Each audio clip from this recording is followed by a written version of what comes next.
Эрчим хүчний цайтаар 4 дахь жилдээ ажиллаж байгаа улсын их хурлын гишүүн Чойжис Сүрэнг огцруулах шаардлагыг ардчилсан намын гишүүд гаргаад байгаа билээ. Тэгвэл Чойжис Сүрэн сайдын зүгээс өөрийнхөө 2023-2024 оны ажлыг хангалтгүй хэмээн тодорхойлж 4-р цахилгаан станцыг өргөдгөж чадаагүйгээ хүлээн зөвшөөрөд байгаа билээ. Гэвч түүнд хариуцлага тооцох тухай ам нэх эргэтэн даргатан Монгол Ардын намаас одоогоор тодорхойгүй байна. Тэгвэл улсын их хурлын гишүүн Чойжис Сүрэн өнгөрсөн онд улиран томилогдох үед 2025 оны 6 дугаар сарын 10-наас хойших эрчим хүчний салбарын бүх хариуцлагыг өөрийн биеэр хүлээнэ гэдгээ мэдэгдэж байсан байна.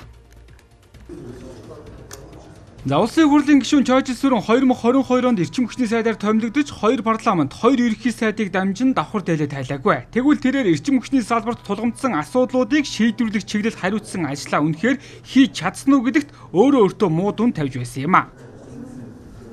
Энэ жил бол харамсалтай нь бол өнгөрсөн одоо 2023 он 2024 оны үйлчлэлтийн бэлтгэлийн ажлыг бол би хариуцж хийжсэн сайдын хувьд хоцрогдолтой ба үнэн. За оюун эрдэнэ засгийн газрын эрчим хүчний реформ үн үсгэж 500 гаруй тэрбум төгрөгийн нэмэлт орлого төвлөрүүлсэн ч үүнээс ердөө 70 орчим тэрбумыг л засвар үйлчилгээнд үлдсэн хөрөнгийг цалин хангамж машин унаад зарцуулсан гэх шүүмжлэв. Тэгвэл өөртөө хангалтгүй дүн тавьж байсан түүнийг Зандан шитрийн засгийн газарт мөн л албан тушаалд нь үлдээсэн байдаг. Оюун эрдэнэ ерөнхий сайд эрчим хүчний реформыг маш зоригтой эхлүүлсэн. Гэхдээ тэр хүний хийсэн алдаа нь бол Чойжис Сүрэн сайдыг эрчим хүчний сайдаар өөрийнхөө кабинетд авсан гэж би харж байгаа. Тэгэхээр Зандан шатар ерөнхий сайд та энэ алдааг давтаад хийх гэж байна гэж бол харж байна. Экспортын хүндрэл, төсвийн хүндрэл орлого тасалж байгаа явдлыг бид нэг хүний буруугаас болсон гэж үзэхгүй. За гэсэн ч ерөнхий сайд Зандан шатрын зүгээс ажиллаа авсныхаа дараа түүнд 3 дугаар цахилгаан станцыг засварлах 100 хоногийн хугацаатай үүргөгч сайдаар нь улиран томилсон. За гэтэл түүний хувьд 4 дугаар цахилгаан станцыг өргөдөх нэмэлт 100 барих төсвийн асуудлыг 2022 оноос хойш шийдвэрлүүлж чадаагүйн дээр 2026 оны төсөвдөж тусгаж чадаагүй байна. За үүний зэрэгцээ улиран томилогдох үедээ 2025 оны 6 дугаар сарын 10-наас хойш эрчим хүчний салбарын бүх хариуцлагыг хүлээнэ гэдгээ мэдэгдэж байсан юм а. 6 сарын 10-наас хойш ингээд эрчим хүчний сайдын хувьд би эрчим хүчний төрийн өмч компаниудын менежментийн үйл ажиллагаа бүх хариуцлагыг би хүлээнэ гэсэн үг.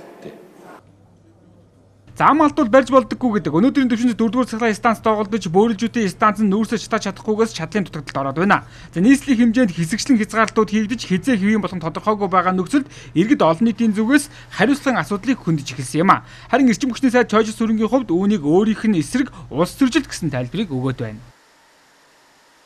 Зарим хүмүүсийг тендер авдаг янз бүрийн хүмүүсийг тендер баяждаг ийм компаниудыг хаасан нөхцөл бий. Надад дайсангууд би улс төржиж сүүлийн өдрүүдэд над руу зохион байгуулалтууд дайралт явуулж байгааг ч би бас харж байна. За осол аваар бол гинтийн зүйл. Гэвч учирч болох эрсдлийг салбарынх нь хэлсээр сануулсаар байхад урьдчилан сэргийлэх арга хэмжээ аваагүй бол салбар хариуцсан сайдын ажлын үндэмж болох учиртай. Харин улсын их хурлд 5 сонгогдож сангийн яамыг толгойлж байсан түүнд хатуу үг хэлж харц шийдлэх хүн Монгол Ардын намд алга байна. Эргэлэгч мэдээж энэ юу болоод байгаа мэдээлэл авсан. Олбогдох мэдээллүүдийг өгсөн. Мэдэхгүй одоо би одоо та надад хариуцлага тооцох гэж асуусангүй.